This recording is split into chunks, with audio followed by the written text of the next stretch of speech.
Meanwhile, the Ravens had two major losses Sunday. One, the game to the Broncos in Mile High, and two, Terrell Suggs. Suggs is done for the year with an Achilles injury. The team has picked up Jason Babin, who was released by the Jets at final cuts, to step in for him. Suggs tweeting this: "Chin up, Ravens Nation. We've been here before. This changes nothing. Our mission is still the same. Hashtag 2016 San Francisco." Obviously the Super Bowl up there in the Bay. Hashtag Ravens Nation. Stephen A. Smith, how does this impact the whole AFC North landscape with the Ravens not having Suggs now? I think it gives the Pittsburgh Steelers a leg up. I mean, obviously we can't ignore the Cincinnati Bengals because they've been to the playoffs the last 4 years. But I'm just so down on them as a postseason team. I guess I don't pick them because I'm actually rooting that they don't waste our time by going to the playoffs, so we don't have to watch them lose again and for Marvin Lewis to go 12 years without having won a playoff game, a single playoff game as a head coach. So rather than subject ourselves to that level of ineptitude, I would just sit there and focus on Pittsburgh and Baltimore. And what I would say to you is this: Pittsburgh offense is high-powered.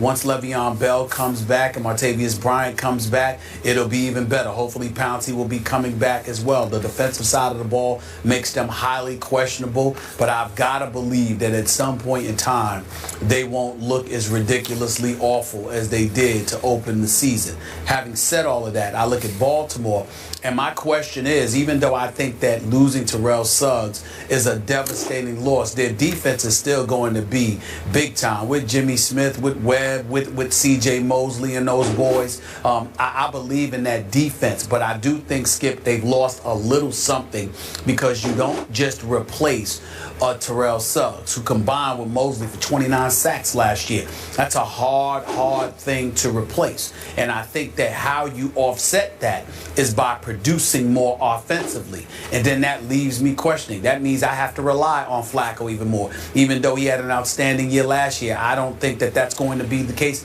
this year. Steve Smith is entering his final season. We believe in Steve Smith. We both love him. We think he's a stud.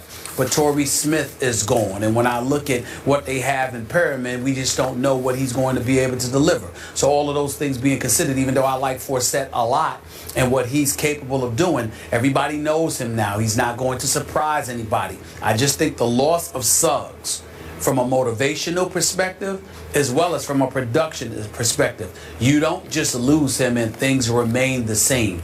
Even if it's just a little bit, you've lost something. And them with the Steelers was nip and tuck. And when you combine that with the fact that the offense would need to make up for the loss of Suggs, I don't see this offense being able to do it. I'm not saying they're not going to make the playoffs. I'm not saying they're going to fall apart. But I no longer perceive them as my division winners in the AFC North because I think losing Suggs is going to cost you something. I refuse to believe a player of that magnitude being gone means nothing. I hear what you're saying, and yet I still like the Ravens to win this division. I still have Pittsburgh winning a wild card. But listen, I like the heck out of Terrell Suggs, I should say. Yep. I've had many battles with him on this show, but I respect the heck out of him on the football field. Unfortunately, his other Achilles just snapped. He's had two of them now on both sides. That's just freakish, flukish, bad luck.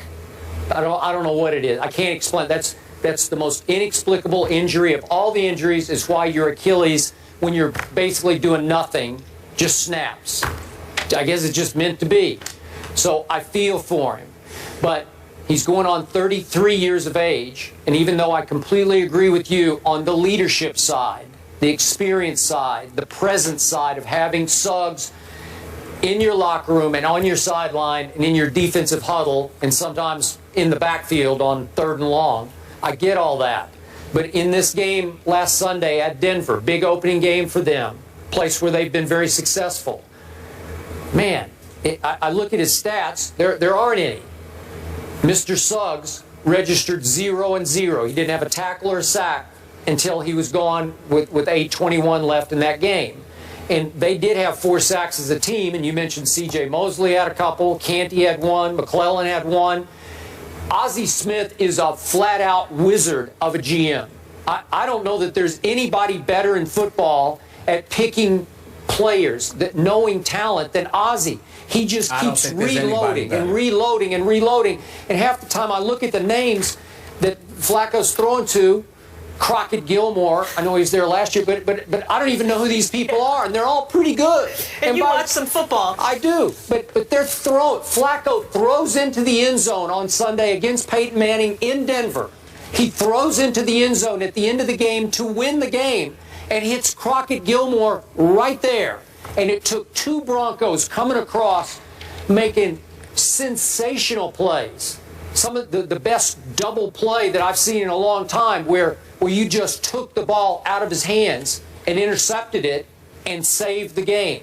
You're going to win it or lose it, and they barely lost it. But Flacco did, and I'm no Flacco fan, as you know. He's Joe Fluco half the time to me. But that wasn't Fluco. That was just flat-out Flacco. Nice throw, Joe. Could have won the game. Maybe should have won the game. Denver was just a little bit better. So my point is, Suggs' tweet is right. What Molly read, the mission is still the same. I don't think they're going away. Well, the mission is still the same, but let's analyze why. Because of the genius that Ozzie Newsome is when it comes to finding talent. I mean, this kid Jernigan, Brandon Williams, and these boys, you lose Haloti Nada, and it doesn't seem like you've lost anything. We get all of that. We know Ozzie Newsome is the best. We understand that. There's no denying that. And you know I'm a huge fan of John Harbaugh. I love John Harbaugh. Yep. So when you have an organization like that, the structure is going to remain intact. The foundation is going to remain intact. They're not going to fall off the wagon. But again, we're talking about the magnitude of Suggs. And we're talking about an offense and whether or not they can give it to you. There's a reason why there have been many occasions where the Baltimore Ravens did not end up being what we thought they would be. Because even though the talent is there, something is missing at some key pivotal moment. And as a result, it ends up negating their ability to propel themselves. Okay. And I think this is one of those instances where it'll happen. They'll make the playoffs because they're too stout not to. But I just think that they lose a little something with Suggs. And that may be all that the Steelers need to leapfrog over them. Okay, last quick point about those Steelers. I remind you that last Thursday night, opening night, at Foxborough, Tom Brady was protected by 3 rookies in his offensive line. I agree.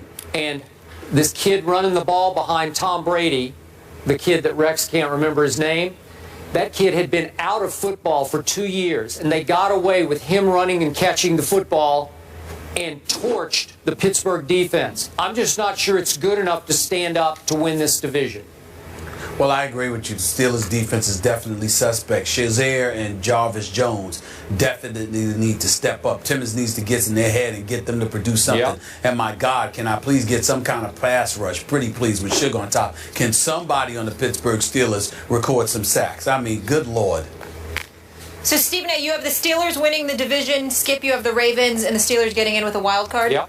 All right, here's the AFC North matchups this weekend. 49ers at Steelers, that's a good one. Chargers, Bengals, Titans, Browns, Ravens at Raiders. Beast Mom, I didn't write this. You're all wrong for that. That was funny, though. Marshawn's mom takes to Facebook and blasts the Seahawks play calling. Mark Schlereth is in the house. He joins the desk to offer his thoughts as well. Don't miss it after the break.